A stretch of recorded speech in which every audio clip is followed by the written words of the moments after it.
मिर्जा गालिब ने लिखा था, हुई मुद्दत की गालिब मर गया, पर याद आता है वो हर एक बात पर कहना कि यूं होता तो क्या होता।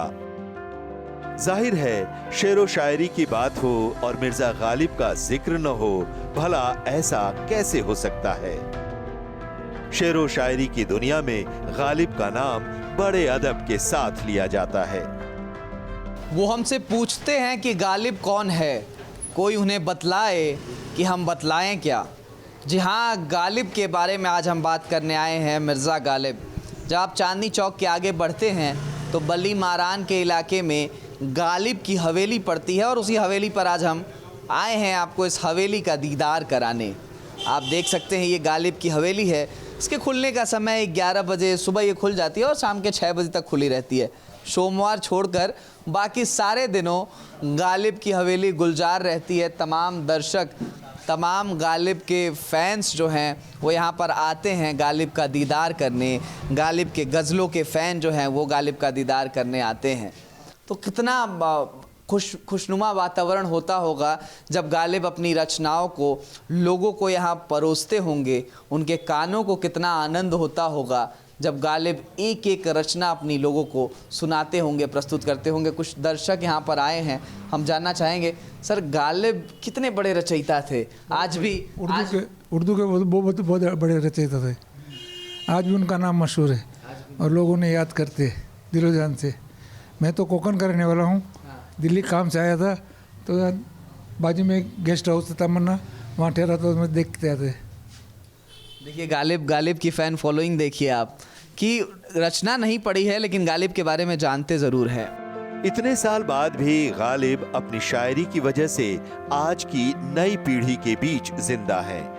गालिब शब्दों की जादूगरी करना जानते थे और इसीलिए उनकी लिखी रचनाएं और शायरी लोगों के दिलों में आज भी जिंदा है। आप कहाँ से आए? मैं यहीं दिल्ली में रहता हूँ। दिल्ली में रहते हैं। यस। क्या नाम है? एच अंसारी, मोहम्मद अनवर अंसारी। यस। कोई रचना आप गालिब की सुनाए? गालिब साहब जो बहुत बड़े शायर थे। मीर तके मीर के बाद एक उनका एक दौर था और उसके बाद इनका एक अलग सा दौर शुरू हुआ, जिसके बाद इनकी एक अलग सी पहचान हुई। इन्होंने बहुत से खुतबात वगैरह लेटर्स भी लिखे जो एक अलग तरह से, मगर ख़त लिखने का एक अलग तरीका इन्होंने ईजाद किया। आप इनका मकबरा भी है हज़रत निज़ामुद्दीन औलिया के पास में, वहाँ इनका एक शेर लिखा है, न कुछ था तो खुदा था, न कुछ होता तो खुदा होता, डुबोया मुझको होने ने, न मैं होता तो क्या होता। मैं कैमरा पर्सन जी विवेक जी से कहूँगा कि दिखाएं। देखिए तमाम शायरियाँ जो है गालिब की, चूँकि इतने बड़े शायर थे। देखिए वो गालिब के कुछ तस्वीर है यहाँ पर, आप दिखा सके तो। लिखा है, कोई वीरानी सी वीरानी है, दस्त को देख के घर का याद आया। वाह। यहाँ आगे चलते हुए हम और चीज़ें आपको दिखा देते हैं। आप देख सकते हैं तमाम रचनाएं, जो किताबें हैं गालिब की, वो भी यहाँ पे रखी हैं। मेंटेनेंस की थोड़ी कमी है लेकिन फिर भी ठीक था। उर्दू में ये तमाम जो शायरियाँ हैं, जो रचनाएं हैं वो लिखी हुई हैं। आप देख सकते हैं यहाँ भी तमाम शायरियाँ लिखी हैं। कोई मेरे दिल से पूछे तेरे तीर ए निमकश को, कोई मेरे दिल से पूछे तेरे तीर ए निमकश को, यह खलिस कहाँ से होती है जो जिगर के पार होता है। तो ये रचनाएं जो हैं वो गालिब की रचनाएं हैं। गालिब का जन्म वैसे तो 27 दिसंबर 1797 को उत्तर प्रदेश के आगरा में हुआ था, लेकिन उन्होंने एक लंबा अरसा दिल्ली में भी गुजारा। पुरानी दिल्ली की भीड़ भाड़ वाली एक संकरी गली में गालिब की हवेली है।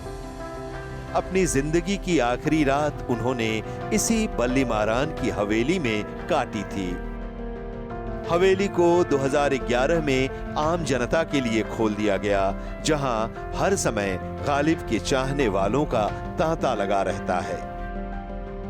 गालिब को अभी भी लोग फॉलो करते हैं, अभी भी उनकी रचनाएं पढ़ते हैं। ऐसा गालिब में क्या था कि मतलब 1757 के आसपास, फिर 1869 के आसपास उनका देहावसान होता, उसके बाद भी फ़ैन फॉलोइंग कम नहीं होती। हाँ, वो दुनिया में सबसे बड़े गज़ल माने जाते हैं। उनकी गज़लें आज भी याद की जाती हैं, कई फिल्में उनके नाम से बनी हैं और वो एक महान गज़ल लेखक थे। काफ़ी नाम है उनका। जी ठीक है। एक और यहाँ पे जो कि शायरियों के शौकीन हैं लोग, तो यहाँ आते रहते हैं। और तो मैं भी शायरी देख रहा हूँ तो मुझे भी पढ़ने का मन कर जा रहा है। और गालिब की ख़ास बात यही है कि आप जब भी उनकी शायरी को देखेंगे एक बार ज़ोर से पढ़ करके गालिब की तरह पढ़ने का अंदाज़ आपके मन में आएगा। हैं और भी दुनिया में सुखनवार बहुत अच्छे, सुखनवर माफ़ कीजिएगा, हैं और भी दुनिया में सुखनवर बहुत अच्छे, कहते हैं कि गालिब का अंदाज़े बयां और है। पुरानी दिल्ली के जिस पल्लीमारान इलाके में मिर्जा गालिब की हवेली है, वहां उनसे जुड़ी यादें आज भी जिंदा हैं। हवेली की दीवारों में लिखी उनकी रचनाएं आज भी शेरो शायरी की महफिल सजाए हुए हैं। Bureau report, Bharat express.